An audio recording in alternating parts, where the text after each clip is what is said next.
So one of the ramifications of Einstein's two postulates is a phenomenon called time dilation. We kind of had a brief look at that when I was talking about the introduction. When we talk about time dilation, there's a classic thought experiment that was actually thought up by Einstein himself, involving a train. Okay, so I've got myself a train. Inside the train I have a device that's known as a light clock. Okay? That light clock does one thing. It measures time, like a clock should. So what ends up happening is whenever light strikes the light clock, the clock stops measuring time. So it's kind of a stopwatch, but it's a stopwatch that's sensitive to light. So if it experiences a beam of light, the clock stops. Okay? Cool? Inside, I'm going to have a flashlight, and I'm going to have a mirror. Okay? So up above we have a mirror, down here we have a flashlight, and over here we have a light clock. Okay? So as the train is moving with a velocity, okay, a beam of light is released from the flashlight, it goes up, comes back down, and it measures time. Okay? So it measures some time. Cool? So that's the basis of it. But what ends up really happening is we end up getting 2 points of view inside this train. We have a point of view, let's imagine we have a person inside the train that sees the motion of light behave like this.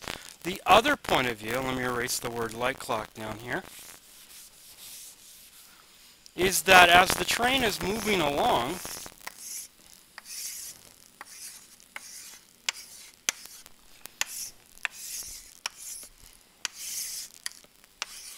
and passing somebody standing on the side of the road as the train is, moving along. So imagine we have a person standing outside of the train. What we end up having is here's my light clock, here's my light clock, here's my light clock, and a mirror on the roofs. Apparently it's a Las Vegas train. Okay, and then we have a flashlight.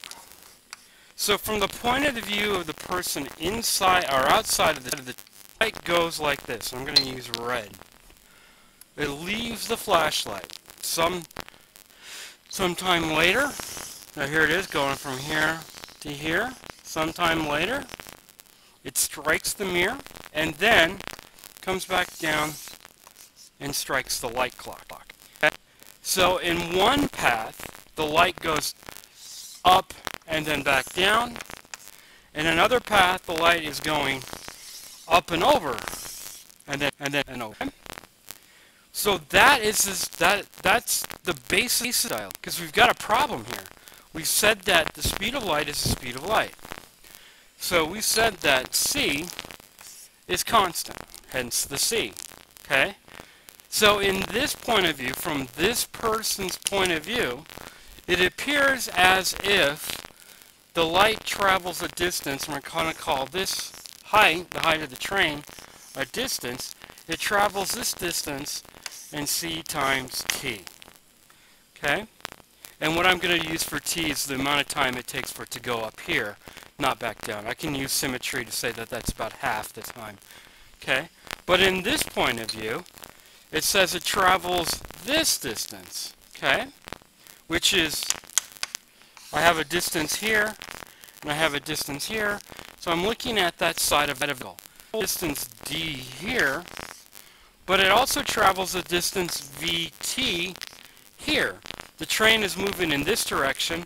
How far it travels, how much distance it covers within that time is going to be equal to velocity times time. Okay?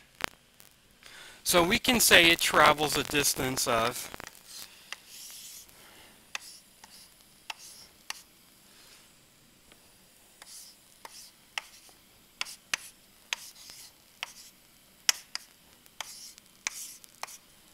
okay? Cool? Now I think I'm going to use a different color the rest of this.